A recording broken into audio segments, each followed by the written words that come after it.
on the December edition of World Car TV. From Spain, the Porsche 911 Turbo, driven on track and on the road. We test the new Hyundai Elantra and its hybrid and performance variants in America. An exclusive sneak peek at an Audi electric sports car prototype from the Greek islands of Rhodes. And from Mexico, it's a look at the new Buick Encore GX compact SUV.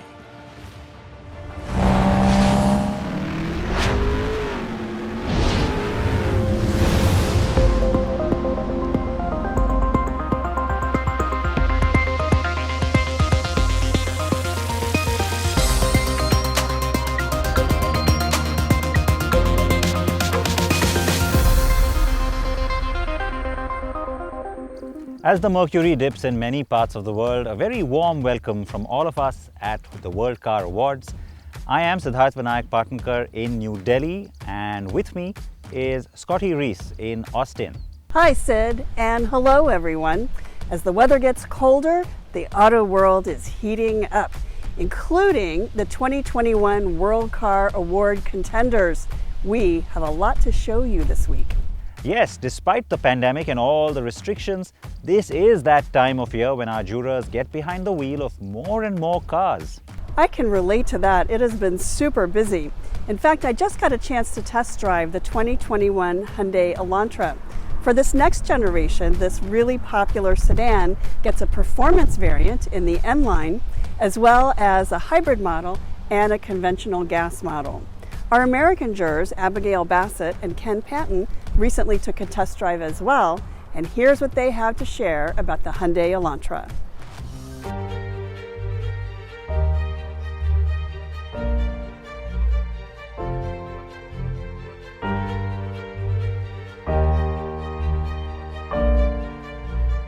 This is the 2021 Hyundai Elantra. All new for this year, it's one of the most popular models that Hyundai makes. It's introduced a whole lot of new looks, new features, and new pricing for this model year.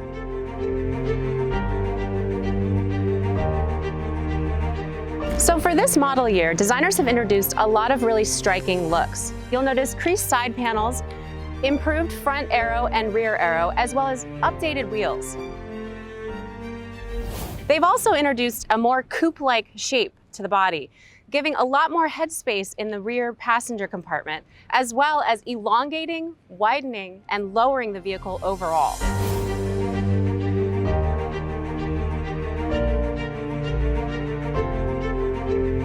Now this is the hybrid version that makes 139 total horsepower. The gasoline engine gets 147 horsepower. Designers have carried that angular look through the grille, giving it a wider and lower stance, making it look really nice and aggressive on the road. The Hyundai Elantra Hybrid gets a 1.6-liter four-cylinder gasoline engine with 139 horsepower and 195 pound-feet of torque. Hyundai estimates it will get 50 miles per gallon or 21 kilometers per liter. But for performance-focused drivers, there's this.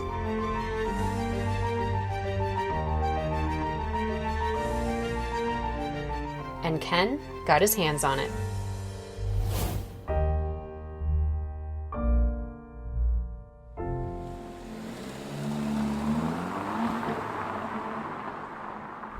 This is a new generation for the Elantra for 2021.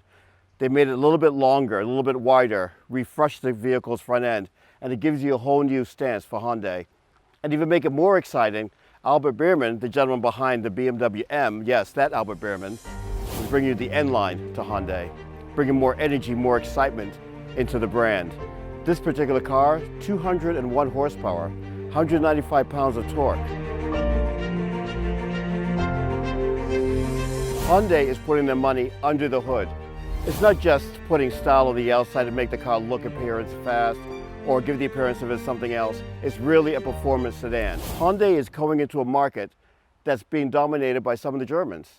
Welcome to the Fast Lane Hyundai.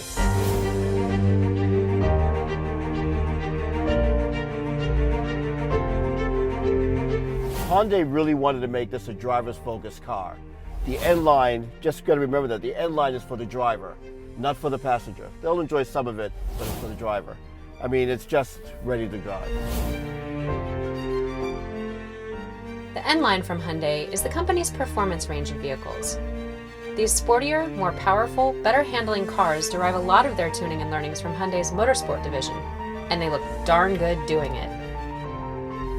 Hyundai has packed the Elantra full of fantastic technology, including the single panel of glass with 2 big screens behind them. You have wireless Android Auto and Apple CarPlay, as well as a suite of safety equipment that makes the Hyundai Elantra a really great value. At the base level, you get a smaller display, but you get the suite of safety equipment that comes in almost all of Hyundai's lineup. Step up to the SEL if you're interested in getting things like Android Auto and Apple CarPlay. At the SEL level, you also get a feature called Digital Key, which allows you to use your phone to lock and unlock your vehicle, remotely start it, and even allow other people to get access to the car. You also get a wider screen and a few other features that are worth upgrading for.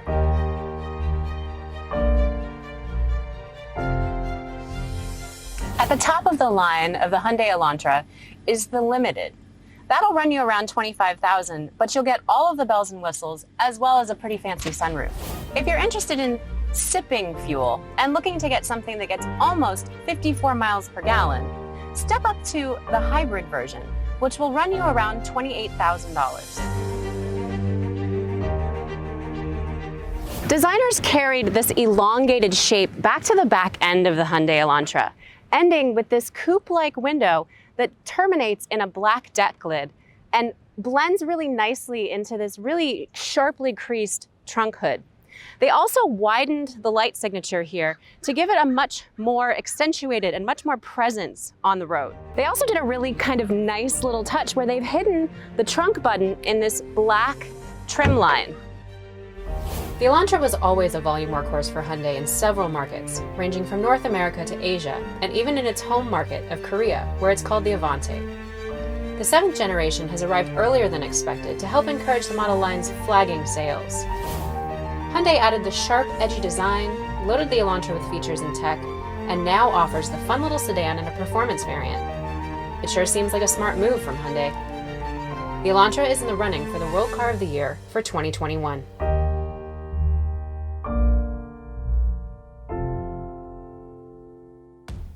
Another sexy design from Hyundai and another great collaborative effort from 2 of our jurors. Thanks, guys. Now we move on to the Buick Encore GX. This is an all-new model from the General Motors own brand. It sits above the regular Encore and just below the larger Envision. My colleague Ruben Hoyo has spent some time with it in Mexico and brings you this. Hello everyone! What we have here is another World Car of the Year contender from General Motors. This is the Buick Encore GX. At first glance, the Encore GX is immediately recognizable as a Buick. However, the designers managed to deliver a much more modern and youthful look compared to what we are used to see from the brand. The shapes are fluid, and details such as the grille and other elements in high gloss black with red accents, as well as the 18-inch wheels, strengthen the sporty appearance. At 4.35 meters long, the Encore GX is shorter than most of its competitors. The wheelbase is 2.59 meters and the trunk is surprisingly big, with 665 liters. Inside, the Buick Encore feels roomy. It's very spacious considering its small size. It also offers a lot of features, starting with this 8-inch touchscreen, which is very simple to use and it's compatible with Apple CarPlay and Android Auto. It also has 4G LTE connection up to 7 devices, so it's well connected. You will find leather seats, wireless charging, dual climate zone, and panoramic sunroof. But the interior misses some important checkboxes. I mean, the interior doesn't deliver the premium experience it should. For example, the lower panels here in the dashboard, in the center console, and in the door panels aren't up to the expectations. Also, I think it looks a little bit boring.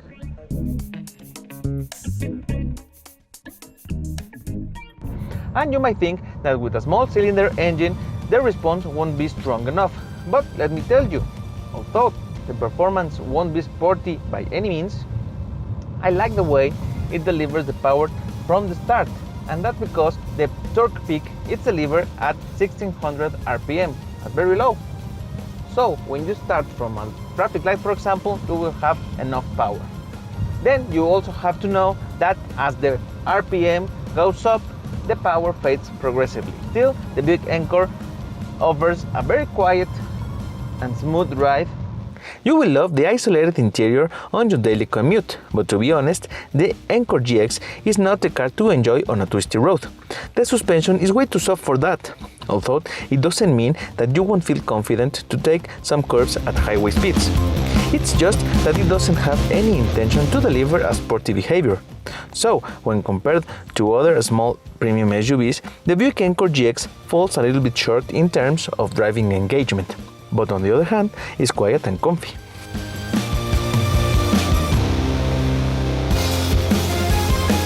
As for safety, the Buick Encore GX does not disappoint. Must-see elements such as airbags, 8 to be precise, ABS and ESP are standard, but also forward collision alert, lane keep assist with lane departure warning, 360 camera and front pedestrian braking, to name some.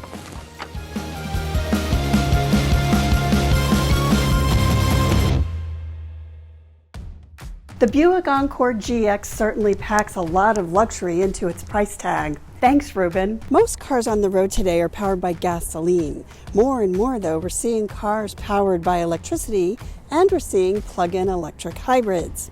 That's a lot of technology at work and a lot of confusing choices for consumers. So we asked our friends at ZF to show us how this works. Here is Car Tech at Work.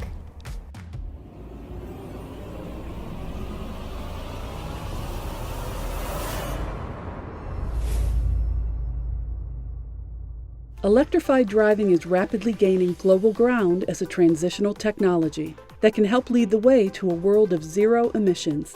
One specific application of electric mobility that shows strong promise is plug-in hybrid electric vehicles. These vehicles utilize an onboard battery to power an electric motor paired with an internal combustion engine, or ICE. Batteries are charged using a wall outlet or charging station, and the vehicle typically runs on electric power until the battery is nearly depleted, and then automatically switches over to the ICE.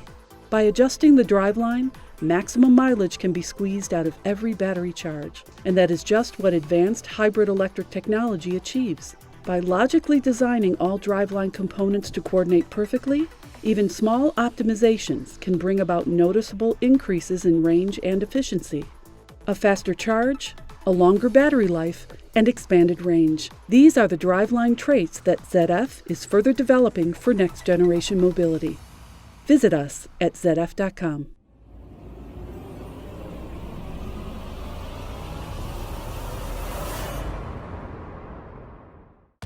We now move on to a surprise story next. It is actually not a nominee for the 2021 awards.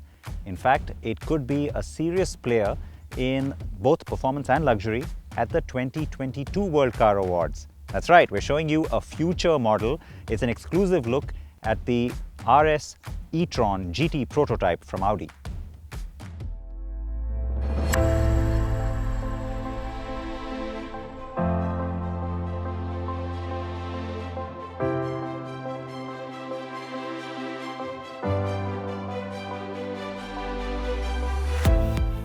Welcome to the Greek island of Rhodos.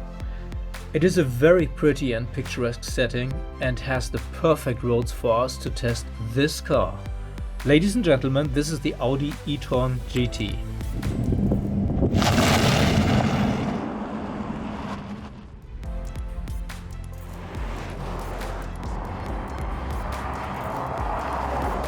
It is one of the sleekest, fastest and most fascinating luxury sports cars all set to come to market. It will compete with both conventionally powered and electric cars in the top price range. For Audi, it is a symbol of electrification and technological prowess. With its low battery pack and small but powerful electric motors, Audi's designers were able to create an unusually aggressive and sporty body. It is long, wide, and low. And it comes with a lot of carbon fiber. If you burn electricity, you might as well just use carbon for the body, right? This is the top one of two models. The base model will be the e-tron GT. This is the RS e-tron GT. It is technologically based on the Porsche Taycan, but Audi has a unique application.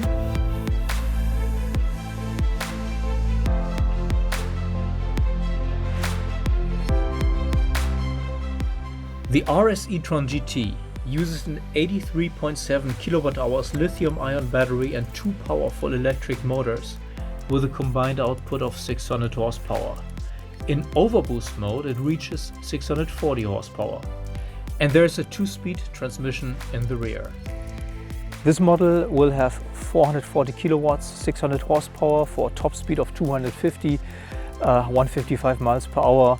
Without the governor, I think it could top 300 kph, so it would approach close to 190 miles per hour. But those are not the speeds we are driving here, though we did a quarter-mile drag test yesterday. That was highly impressive.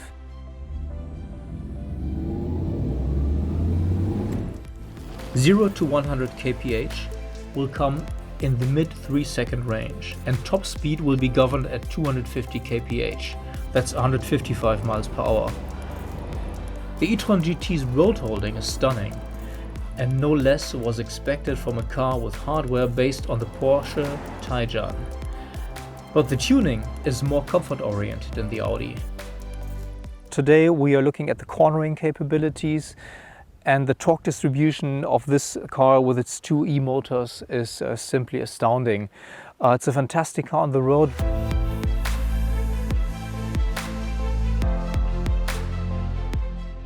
We can't say much about the cabin yet. Everything was still covered up while we tested the car. But from what we hear, it will be an angular horizontal cockpit dominated by glass surfaces. The e-tron GT will be more spaceship and less sports car than the Taycan. A bit more of a Gran Turismo, a bit less of a four-door sports car, but believe me, it's plenty fast and it was a lot of fun driving this car. It'll be on the market early next year, priced slightly below the corresponding Taycan Turbo, 138,000 euros, and a similar price in US dollars, and we'll give you updates as we move closer to series production.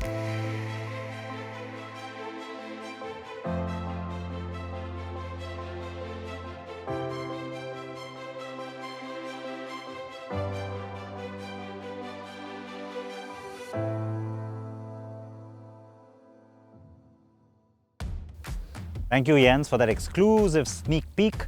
And Scotty, that is a car that both of us are definitely going to want to drive, right? With all the power that EVs are putting out these days, Sid, I can't wait. But it looks like you have a 600 horsepower beast there with you, don't you? Well, you know what? Add another 25 HP because this is the competition variant of the BMW X5M, and that is a nominee for the World Performance Car 2021. And it's a nice color too, right? I love that color. And we're going to have more on the X5 in a future episode. But right now, we have a story on another performance contender, right? That's right. It's the very exciting Porsche 911 Turbo. Our Spanish juror, Fernando Blanco, has more on it.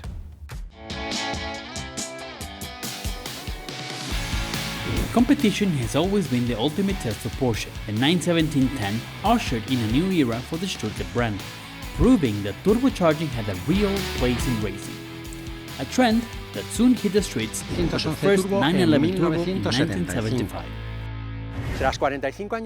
After 45 years of history, this name comes to the 911 for the 7th time. And in the Porsche dictionary, the word turbo means very fast. And if we add the S, it means devilishly fast.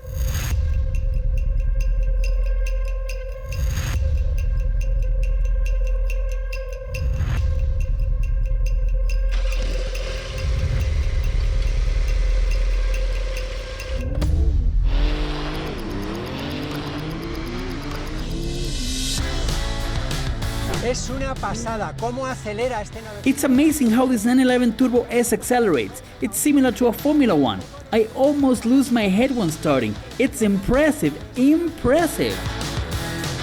It is one of the fastest street cars I've ever tested.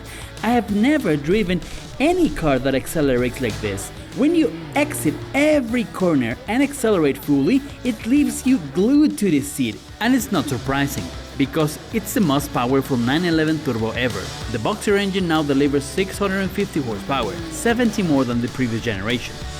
Despite this increase, it continues to transmit power perfectly to the ground, thanks, above all, to the all-wheel drive system.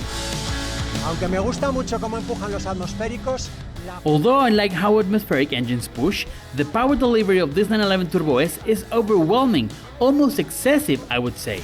There are no straights, it eats them up and you are constantly thinking about the next corner when you accelerate out of the previous one.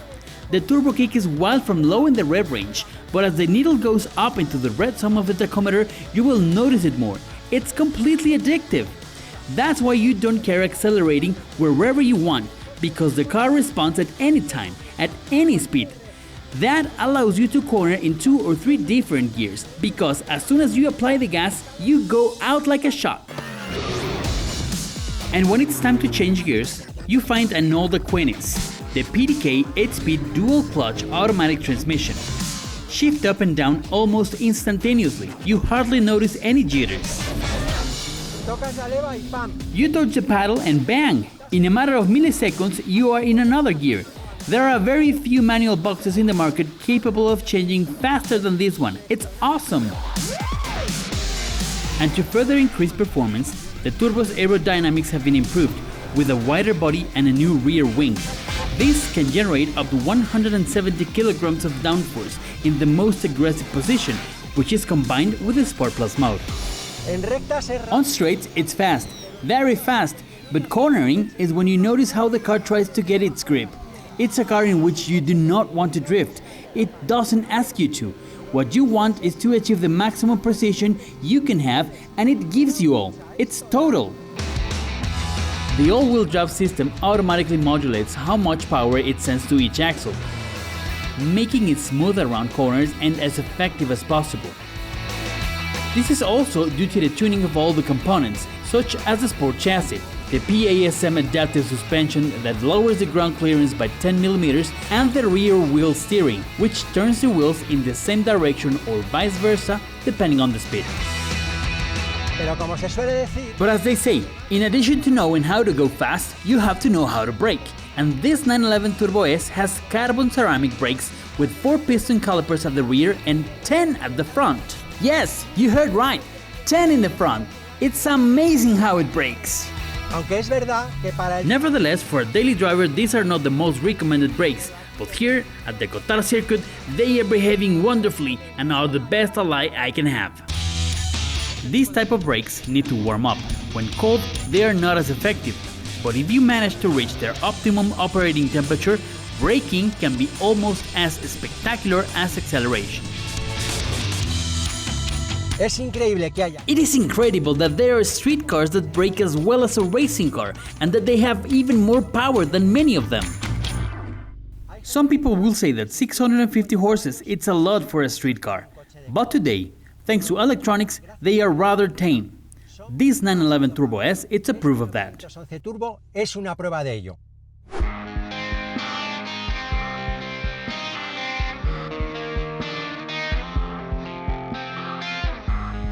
I have tried every generation of the 911 Turbo, from the 930 to the 992, and of them all, my favorite is the 997 Mark II. But as I always say, with good sports cars, something happens, and it's also true here. The latest always surpasses the former. So you have to wonder, how far can Porsche be able to go?